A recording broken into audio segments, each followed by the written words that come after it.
It captured a kind of Irishness, Irish humour. It's more than that, but a kind of specific Irish humour that you'd rarely see on screen. It was sweet and funny and ridiculous. Just a bad dream, Your Grace. I'm Graham, by the way. We wrote it. Did you ever see Father Ted? Did you ever see that programme? Great. Raping Dougal 25 times. The impact of it doesn't seem to have sort of faded in any way from what I can see. You bastards! I liked hitting Dermot on the head with a hammer.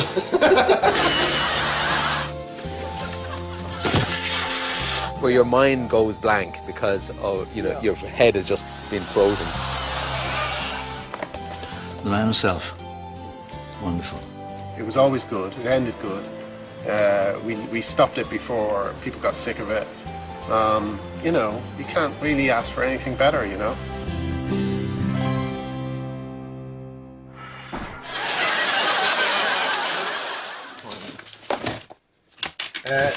I'm trying to find the original Father Ted script in my files. I bet Arthur has it if I don't.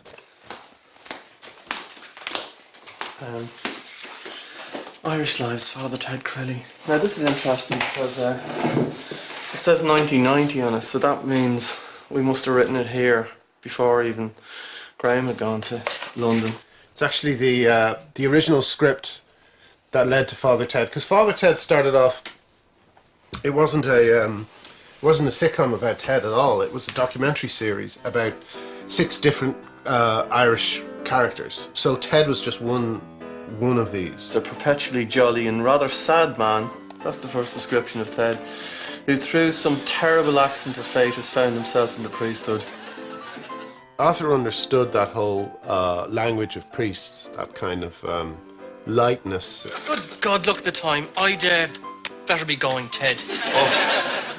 And you need a lift? It was just at home, when I was a kid, there were all these priests visiting, My uncle, who was a priest, took millions of photographs, colour slides. I think that picture just sums up everything Father Ted. The spirit of Father Ted. You don't need words when, this is what Father Ted, the world of Father Ted is really. Come on, Dougal. It's your go.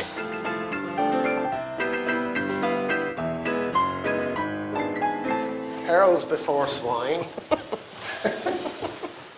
Well, it's great to come back. I'm kind of nostalgic by nature, so I like going back to places I haven't been for a while. We'll be visiting the old haunts, the old house.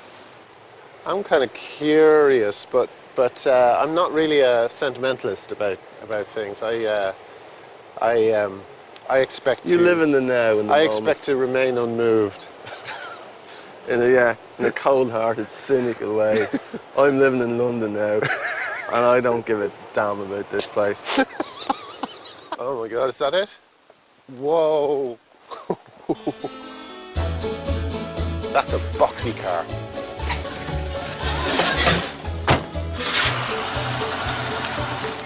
That's the most action-packed exit. This is perfect.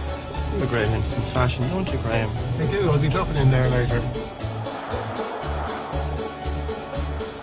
The other day I checked Twitter and I checked the Father Ted hashtag to see what people were saying about it, and it's great seeing all these lines come up, that mean something to people, In fact, the other day I just discovered one I'd forgotten, which is John and Mary. Mary says to John, "Tit face, you've got a face like a pair of tits."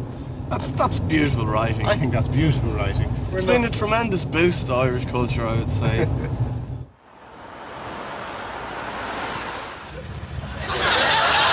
Oh, Ted, he's probably very cold now that his towel is blown away.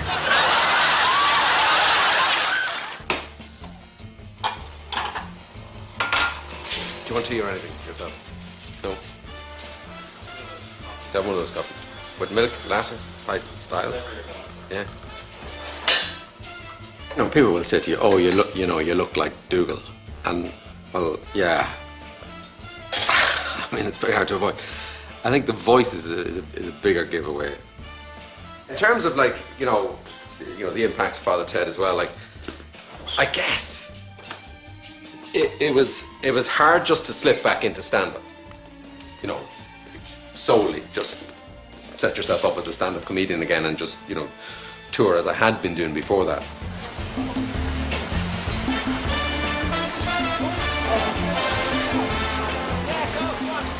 Oh, that's good for the circulation. Oh, yeah. That'll get the blood flowing.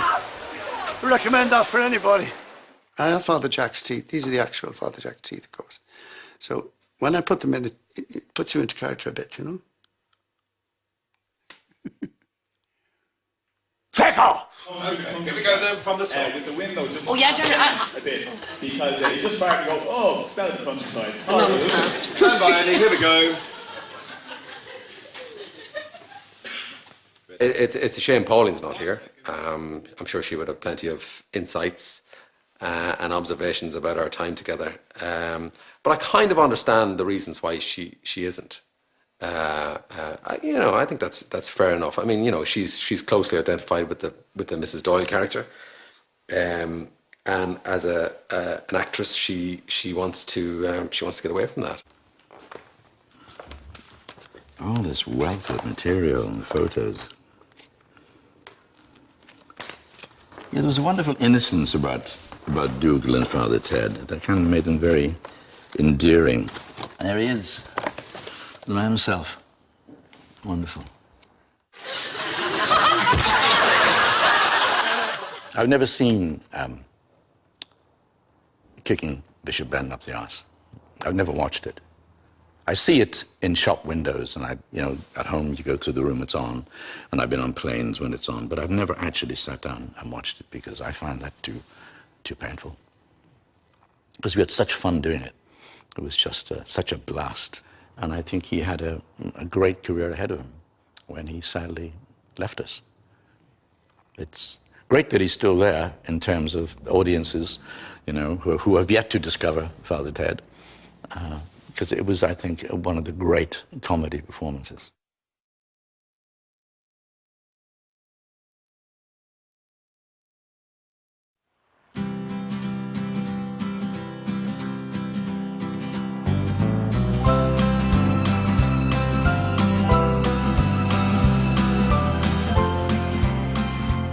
Well, we'd come here usually in kind of November, and we do the stuff outside the house. We'd be here, one series was 10 episodes, one series was 6, one was 8, so, 2 weeks to 3 weeks we'd be here. I think it's somewhere around here. You said it was the one at the end. There it is, Ted, look, it's huge! Calm down, Linda. We're here, Father. Take off.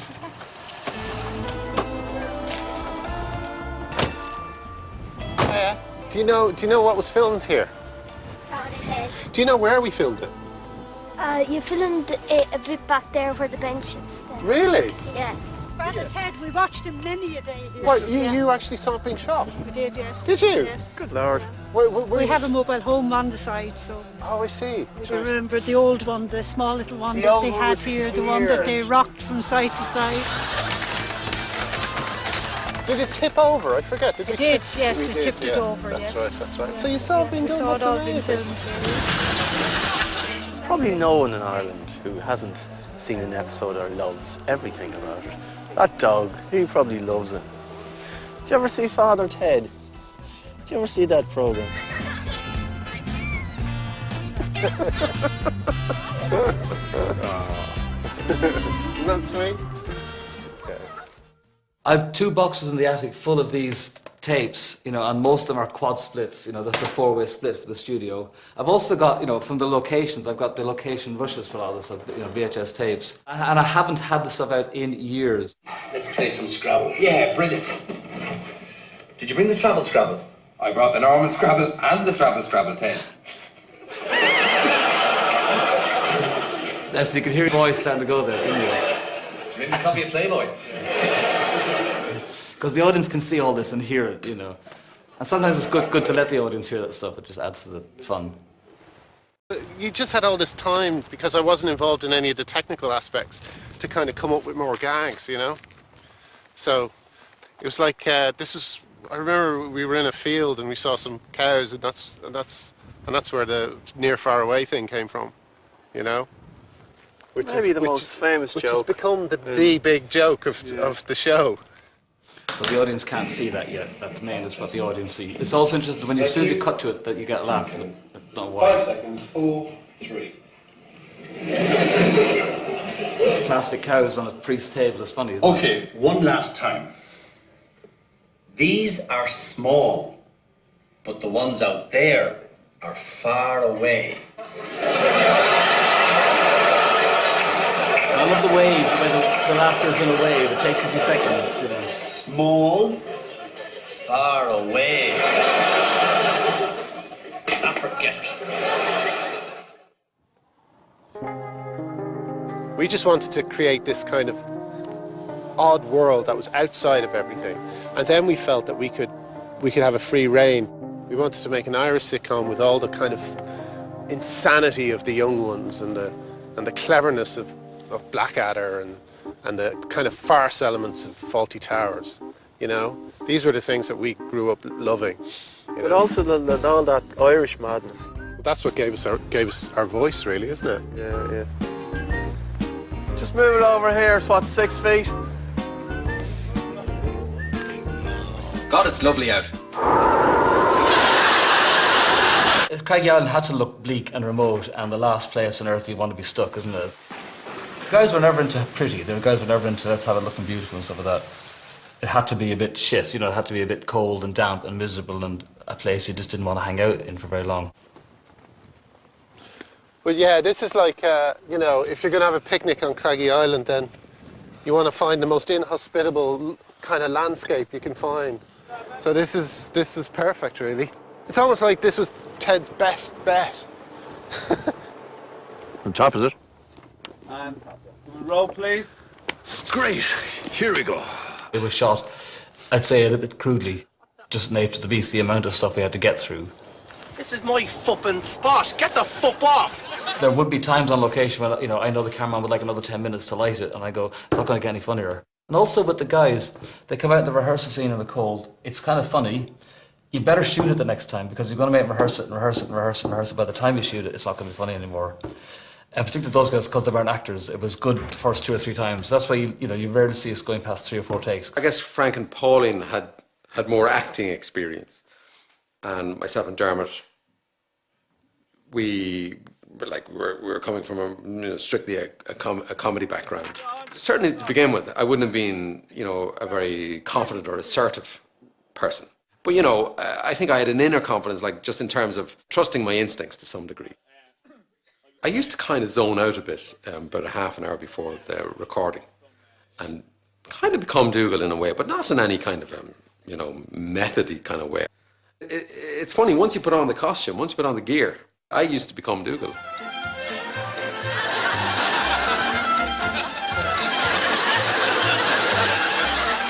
I suppose the surprise from someone from the outside looking in would be that actually Frank was an actor, so he had the Irish Times crossword and, all those actor-y type things. I used to look at myself in the mirror and say, geez, who's that, He had the pus coming out of his ears and one milky eye and stuff in his nose and odd lesions and things going on. You didn't want to get beside Frank Kelly at breakfast after he'd been made up, because bits of these flakes would start to sort of drop off, and if they landed on your toast. Jack is basically the kind of really evil, unpleasant side of the church, the side that all our dads would have stories about being beaten up by someone like Jack. That was our little tribute to that kind of scumbag. Mrs. Doyle, you left the cooker on. All right, Father, I'll be there in a sec. I met this lady once who was talking about Ted, and she said, "There's not much for women in it, is there?" I thought, well, yeah, there is. It's Mrs. Doyle. She's one of the best female characters in comedy. Hello, Fathers. Hello, Mrs. Doyle. Too often in comedies, you see female characters, and their only comic characteristic is that they're commenting on how silly the men are being. And we didn't want that. We wanted a female character who's funny in herself, who who had a very strong comic personality, and that's going to be negative. Out. Get out, Ardle. Get out, Ardle. You know, for Dermot, you know, he's never had to do a script. He's never had to go out and perform a script, kind of word for word, as somebody else has written it. So the burden, if you like, of being an actor was actually quite a big one for him, you know. Father O'Rourke has that house. Ah, fuck, sorry. We were all very sympathetic to the load that Dermot had, because Dermot had an enormous number of lines to learn, which I didn't think at the beginning he would be capable of, because he wasn't trained as an actor. He hadn't experience. And of course, things often go wrong, as you know, and when you're doing a live show. And that's when Dermot really came into his own, because he was the master of stand-up. During breaks in the recording, or when we were going from scene to scene, he'd start messing around with the audience and everything like that. And sometimes he'd try and pull me into that, but I couldn't do that. I couldn't come out of the kind of mindset I was in, because I think it would have spoilt it for me and for the audience as well. How to pull an altar boy, all that sort of stuff. With one finger.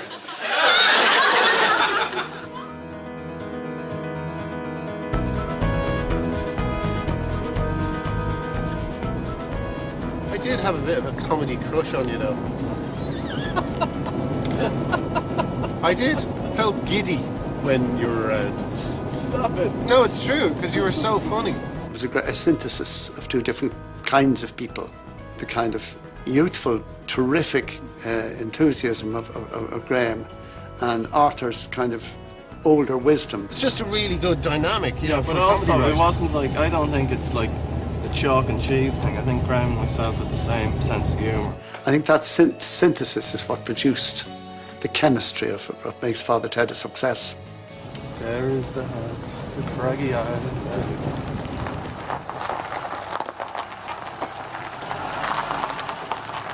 I feel oddly excited. Yeah, it's great to see you again. Yeah. Hello, house. It's bigger than I remember. This is the Ted house, but it's probably only the Ted house from the outside. Once you get inside, it's very different, I think you'll find. Let's see who's in. There's nobody here. Hello, Cheryl. Hi. How are you doing? How are you? Do you mind if we invade? Just Yeah, We'll have a look around. Lovely to see Good you. to see you again. Should we go in here? Yeah, come on in for a cup of tea. Kind of life change, really, isn't it, to suddenly be running a tourist attraction? But there's many people coming, it's used to come. Oh my God, honest to God, there really is. Honestly, I can't lie. Yeah. You know, I mean, it is non-stop. Like, you wouldn't walk around in your undies and your bra. Well, I wouldn't do that. You know? But I had so many people at the gate, right? Yeah. So I said, what would I do? Yeah. So I said, oh, maybe I'll make a little tea room. So that's what I've started. So I have people booked in at 5. There, okay. Hello there. Hi, Hello. David. Hello. Who are we? Hiya. Hello. We're the drivers of Father Ted, yeah, Oh, very yeah. good. Super. We live here all the time. We've never left. Why did you want to see the house? The kids just, you know, they've seen on telly, I suppose, it's the I same don't as... watch it. I don't get it. Good for you. Good for you. You're not supposed to get it. I just ignored it. You know? What did you say? There she is now. There she is now. Come on, let's just I'm walk going to over ask here. her why she doesn't like Let's just walk over I'm here. going to ask her why she doesn't like what kind of program she likes. Yeah. You're here just to see the house? Yeah. Right. Where are you all from? Australia. Australia, really? Wow. The production company definitely didn't fly you over especially. No, Just to fool this us. is a flake, absolute flake. Just to make us look good. See that little girl? She doesn't like the show. She rails against it. Yeah, we're trying to figure out what to do. Revenge.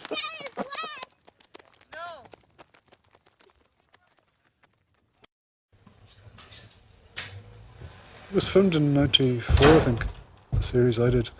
But it wasn't probably till 98, 99 when people sort of started recognising me, kind of, Father Stone, you know. Ardle's famed thing, isn't it? He worships your father. Really? He did this one for you. The one I allegedly did of myself and Father Ted. Encapsulating my obsession with him, I think. It's very hard to know what to expect about an audition, but I mean, I could see from the script that it suited me perfectly because I mean, I'm not a sort of a versatile actor. I'm having a bath. It's just that I wanted to go to the toilet. Oh, right. Well, go ahead. I thought at first I had to take my underpants off as well, so I was a bit uneasy about that. But because I didn't know about sort of how shooting cameras, how they could sort of fake it that you didn't actually take your underpants off as well. I remember the producer Jeffrey Perkins saying he thought it was going to be huge. And the winners are Jeffrey Perkins, Declan Lowney, Graham Linehan, and Arthur Matthews for Father Ted. Well, first you see Jeffrey Perkins there, the producer of the show. The two writers are Graham Linehan and Arthur Matthews. And the director is Declan Lowney. Can't talk about Father Ted without talking about Jeffrey. He's the one who found this house. I always think Jeffrey's the heart of the show. Yeah. You know, if there's a kind of warmth and a kind of compassion and a sweetness to the show, then Jeffrey's the man responsible. I don't think Ted would have happened without Jeffrey, because I don't think the guys would have got the crack at it. It was a mock documentary they'd written as a one-off, and there was no, that wasn't going to be commissioned by anybody. And Jeffrey felt sitcom was the way to go with this. Let's dramatise it. So as far as I know, that was the thrust of Jeffrey's approach to it. He just gave me such confidence, to try things and to do stuff during the rehearsal and on the nights, on the recording nights. He'd just have a little word in your ear, or he'd kind of overrule the director sometimes, and he'd just kind of go, no, just let him do what he's doing. Let him do what he's doing.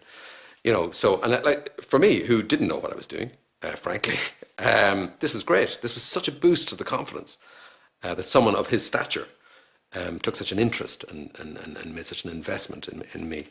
But he also, recognised in Graham and Arthur that there was something very valuable and precious there, and he protected that. And gave them their head as much as they needed to, and then reined him in when he felt he had to. But I thought that was a perfect marriage. Yeah. What's funny? God.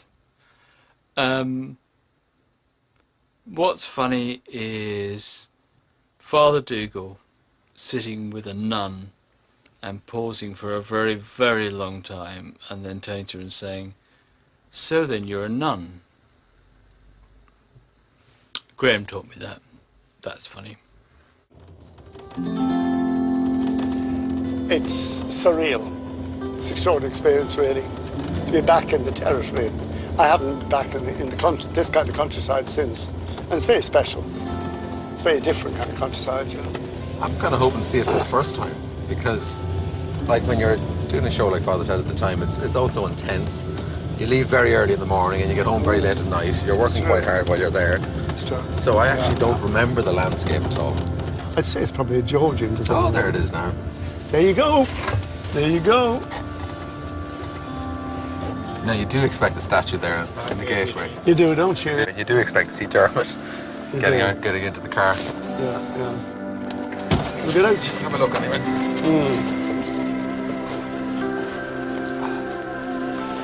Oh my God, look at it.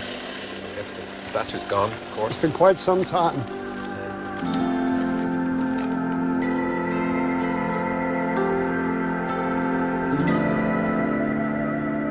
It just seems very barren without loads of priests swarming around a hot water dispenser. It does. Doesn't it? Yeah. I have the happiest memories of scenes out there near the wall taking place, of people chasing each other and beating each other and running around the side of the house. I remember kicking the ball around with Father Dermot. That's right, around the side of the house. That's one of the highlights of my life. It's one of your best sporting achievements, really. I think so, yeah. Après-vous. Thank you. Hello. My goodness. Hiya. Hey, how's it going? Hello. Hey. Good to see you. Hello. It's lovely to see you. How are you? No, we didn't. How are you? Very well. How you going? How you going? Come back in the house. Will you have a cup of tea? Well, I go on.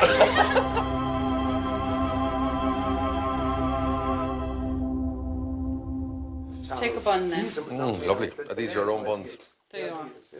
Did either of you feel the roles were, too associated with you? Did it become a bit of a pain at times? So, Well, the just early after hysteria was quite hard to take, yes, but it settled down then. People became more used to the show, and they weren't as invasive, Yeah, sometimes it can be a little bit irritating that people don't appreciate my genius in other areas, and that they purely see you in terms of this, character. But, ultimately, it's flattering. There are worse things that could happen in life. Exactly. Pauline used to say that she didn't know whether to be cheered up or annoyed when people recognised her as Mrs. Doyle, So I guess she's still wrestling with that. I want to be associated with Dougal forever, so that's why I'm here. More ice? The cold baths were dreadful, but they paled into insignificance compared to being dragged along by the tractor. And of course that was a minor inconvenience compared to the crazy golf with Father Stone. That day, that was a near-death experience. What about when the sewage truck opened on top? Well, I was coming to that. That was horrendous. You were very that cross was so that horrendous. day. You and Dermot were very cross. Well, and Dermot particularly. Yeah, No, absolutely. That was so painful. It was like where your mind goes blank because your head has just been frozen by a jet of freezing cold. Yeah. Oh, yeah. But I feel bad because we were being kind of smart arses there because Dermot had said the previous series, well, you do to me next time, cover me in slurry. And we said, oh, yeah, brilliant idea. We went and we wrote it. And I felt bad about that. To someone's house once. You were marooned. Yeah, I had no choice. It was either, death or I called at the door of the farmhouse and I said, please, can I have a bath? And they gave me a bath. It's a friend of Pat and Cheryl. Right. And he said that they've kept the bar of soap.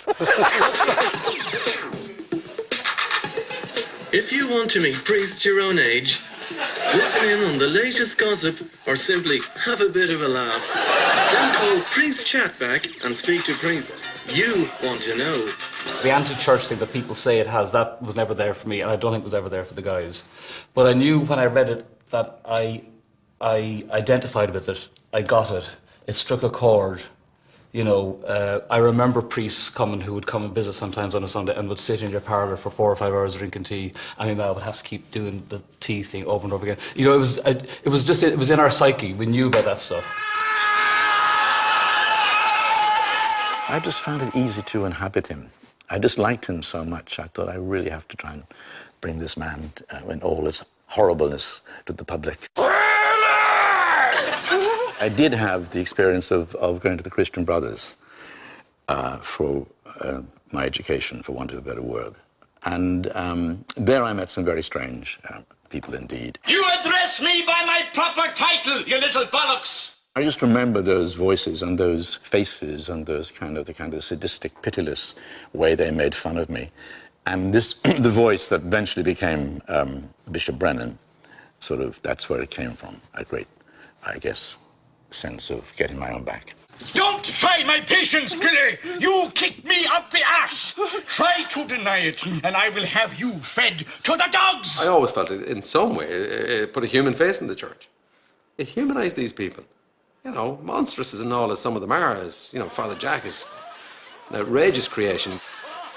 But, it humanised them. Father Ted is so downtrodden. He's always so hard-pressed. I mean, but he's a decent guy at the end of the day. He doesn't want to be bothered. He just wants to kind of... It's an easy life with a bit of kind of materialistic treats every now and then. Yeah.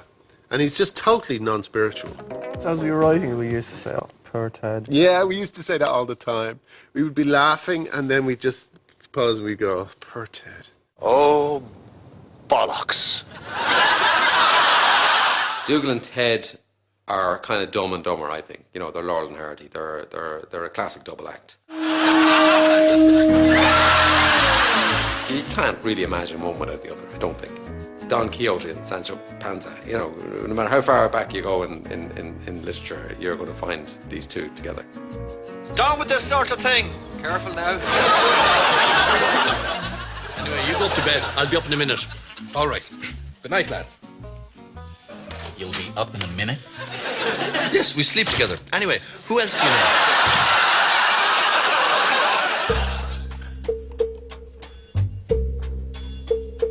My name is Maurice O'Donoghue, and I played Father Dick Byrne. He was the evil side of Father Ted, slimy sort of side of him. Dick Byrne was there. One of his roles as a character was to bring out Ted's incredibly childish side. Yes, exactly. You know? I'm sure we'd do just as well as you would. No, you wouldn't. Yes, we would. No, you wouldn't. Yes, we would. No, you wouldn't. Yes, we would. No, you wouldn't. Yes, we would. No, you wouldn't. Yes, we would. No, you wouldn't. Yes, we would. Yes, we would. Yes, we would. No, you wouldn't times 1,000. Yes, Jinx, no comebacks. But I subsequently heard, the lads mentioned it to me, and my agent said that it was a close-run thing between myself and Dermot. Definitely, he was our second choice. That's why Craggy Rugged Island existed, because they were our second choices for everybody. And all I can say is, thank God Dermot got it, because he's quintessentially Father Ted. Oh yeah, it's Dougal then. Everybody wanted to be in Father Ted. And there was a possibility of getting it, and like a real possibility as a comedian to get a part, because the characters that were written were sometimes suited to comedians. Yeah, which one do you prefer, Oasis or Blur? Like, for example, the character of Father Damo, I played it over the top, to be honest. It's not like subtle acting or anything like that a proper actor would do. You'll be in a minute! I wonder, are there any Irish comics who weren't in Father Ted? How badly must they feel? Because you do feel in the end they gave everyone a go. There was a touch of paranoia in the air about, did you get the call? Did you get the call? Did you? No, I haven't heard anything of that, you know. And then, you know, wondering would you get an audition and then would you get the part? And there was a bit of paranoia. One or two people were left out, and I think are scarred as a result. I smell wee. Where's that from? It's this one here. This one smells a wee. I could win an Oscar, and people would still shout, oh my love, I've no willy. I love cake. Where's the jam? I smell wee. Those lines are just going to follow me to my grave. You bastard! Slack! Oh. Hello, Mary. Hello, Father. Oh, Father. Hello, John. Mary was just washing my hair. She has such lovely soft hands. I remember that being quite challenging, actually, the fact that you're being absolutely spiteful and horrible and violent with each other, and then suddenly you had to pretend to be benign and loving. I found that technically just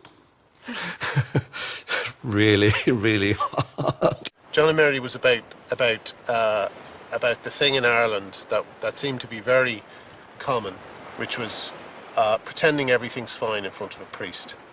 When, you know, and pretending that marriage is just this wonderful, rosy thing. Keeping up appearances. Shut up, you old bitch! They're a lovely couple though, aren't they?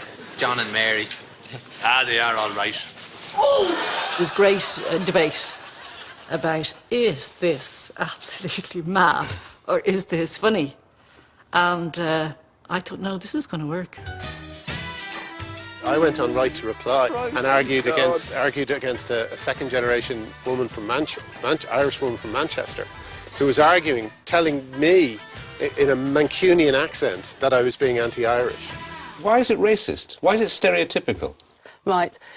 The word Irish is just synonymous with ridiculous, stupid, you know, idiotic. I want my children to grow up proud of where they've come from and their ancestors. I do too. I want a country that's not so self-conscious and so intimidated by other countries that they can't have comedy programs about themselves, that they can't make films about themselves.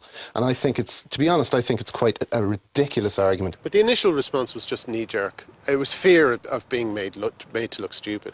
And we were kind of, our argument was, if you deny us the chance to look stupid, like everybody else is able to look stupid, then you deny Irish actors and Irish comedians from the chance of being in something funny.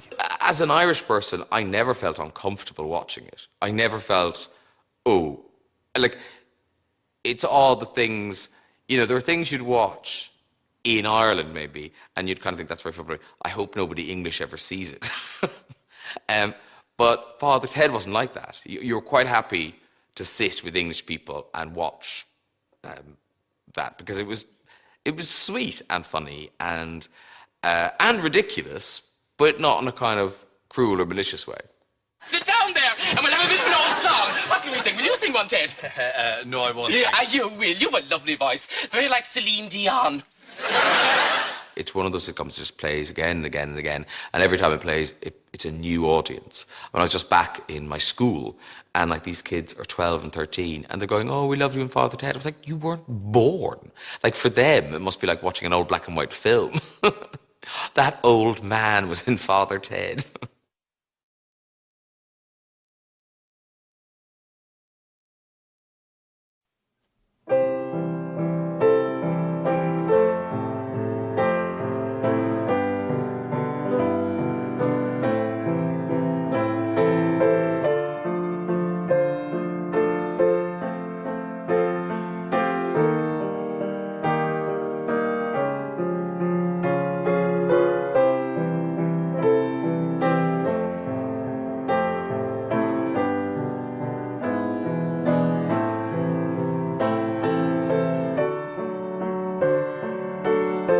It's just now completely amalgamated into the whole feel of the show. And it's just great, yeah. To be asked to do it, I mean, I didn't go, oh my God, all my, Christmases have come at once. I just thought, yeah, I can do that. I can knock that off, because I had a terrible ego. I was super confident about everything. You know, it's only later in life when you realize you can't do everything. My lovely horse, running through the fields. Where are you going with your fetlocks blowing in the wind? We want to stay away from the whole area of being in love with the horse. Platonic relationship with the horse. Oh, man. Polish your hooves every single day and bring you to the horse dentist. My Lovely Horse was based on a video by the Eurovision entry for 1970-something. 75, I think. 75. That's what friends. And it was the Swarbrick brothers. Maybe it was because there were two of them that it struck us as a good model for the My Lovely Horse video. We would have copied it shot for shot if we could have. I think they called them lifestyle videos. Yeah. And what I love about it is that the lifestyle depicted is actually not really that great. It's a mildly sexist undertone. We copied that completely. Another bit where he's teaching a girl how to play golf. It fits into Ted's fantasy of what, he's always wanted to, get into show business or go to Las Vegas. It was very important to us to get a shot of them in a swimming pool with totally dry hair and... A couple of chicks, yeah. One of the things I'm absolutely shocked about is my total lack of interest at that age in incredible beauty. Well, yeah, but not just nature, but breathtaking nature. I was just so into the show and so interested, I just never looked around and saw how gorgeous it was, Still, it's crazy. Ah! Action.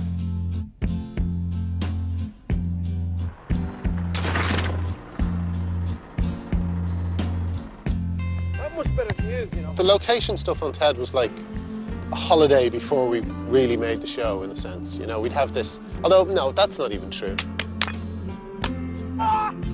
It was a very, very hard slog doing all the location stuff, but we'd do that, and then we'd bring all the footage back to England, and the rest of it would be a 6 to 8 to 10 week stay in London studios shooting the show.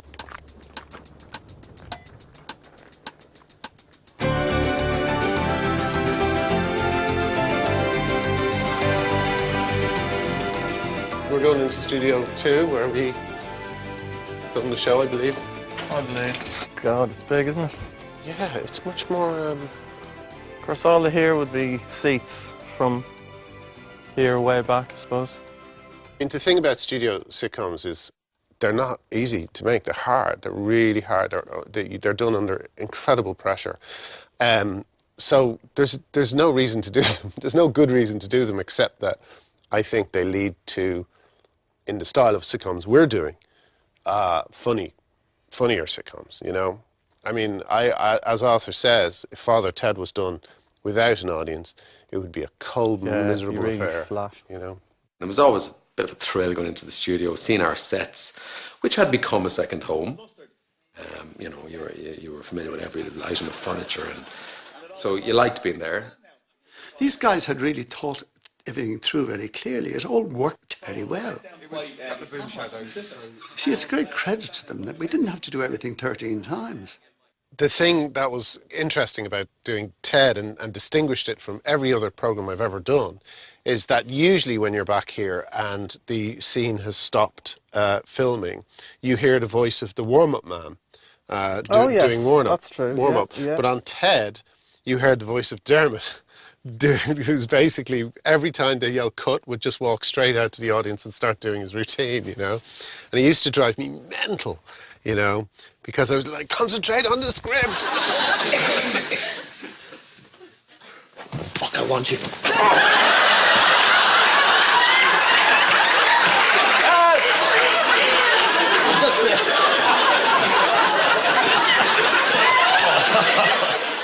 It very much had the atmosphere of a holiday camp.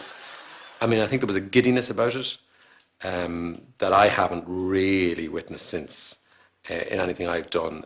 And I think it was due to the fact that we were all Irish, we were all abroad. You know, it was very good-humoured. This is the stars dressing room. I wonder. You feeling nervous? No. No. No.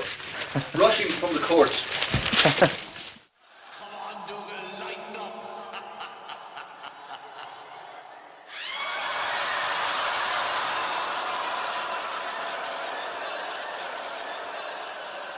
I think by the time Series 3 came around, fully respected the writers' decision not to write any more because they felt they had exhausted it, and I think we all felt that. We did think that's it, you know. We didn't think we could do it again.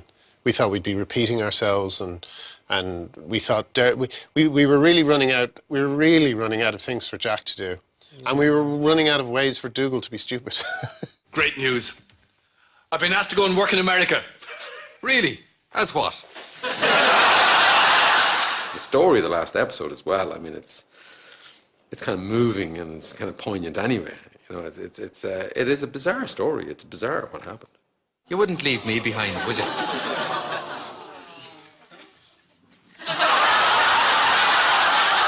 At the end of the last bit of recording, symbolically, Ardle and Frank and Dermot threw their colours into the audience, I think. You know, we kind of had a rap party.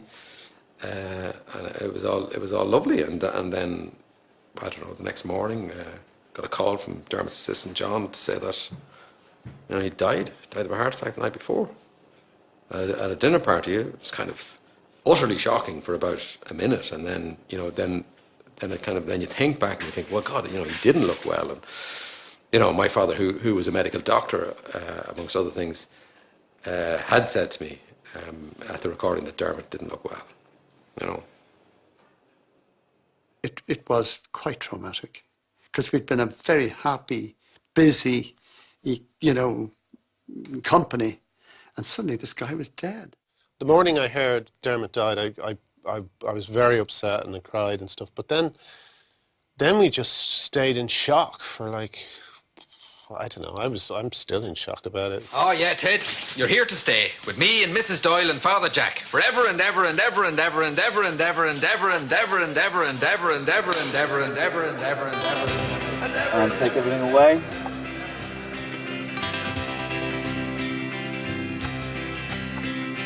Oh,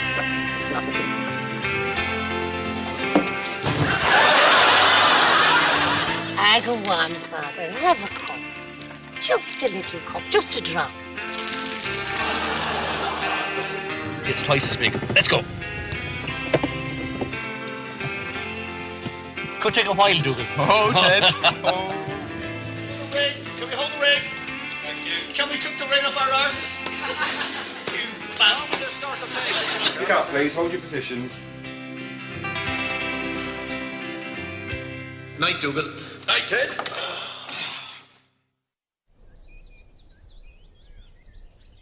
But my memory of Dermot here in this house is, and there's a room there, and there was a big fire, and there's a big armchair, and huge fire, and Dermot's sitting there, and being Dermot. And We always said Ted was our favourite character because he was the most real. He had the most.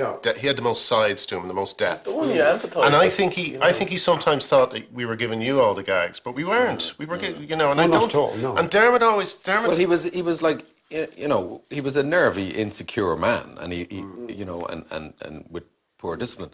But that's not to take away from you know what a big character he was. I mean, he was a big and generous-hearted character in lots of ways. He was very grateful and very pleased he got the opportunity in Britain because of all his frustrations in Ireland, you know. But then, yeah, he definitely wanted to move on and do, I think, more satirical stuff. Well, I worked with him on other things, and he wasn't the easiest person in the world to work with, but he was a dream to work with him, Father Ted. So it must have created some sense of security in him, you know. Patrick and Cheryl told us about an 11-year-old girl who said, "I wish I could stay here forever." It doesn't even look the same on the inside. Just the very fact that it's the Ted house just made this kid, you know, hugely happy, and that kind of got to me because I just thought, you know, the show does have a magic that you know, that we didn't really realise we were involved. We didn't really realise it would have this kind of magic that's been lasting through different generations. And yeah, people, you don't think of it when you're writing, you know, you just want to make things funny, and then we were just trying to be funny, you know. Yeah, after then years pass and people have a fondness for it, so that's very. People who weren't born when we wrote it, you know, and that means a lot.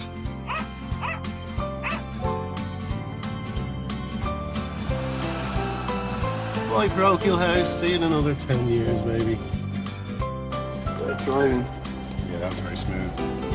Smooth. A 1, 2, 3. My lovely male mammy, so gentle and so wise, rocking on your rocking chair, baking cakes and pies. My lovely male mammy.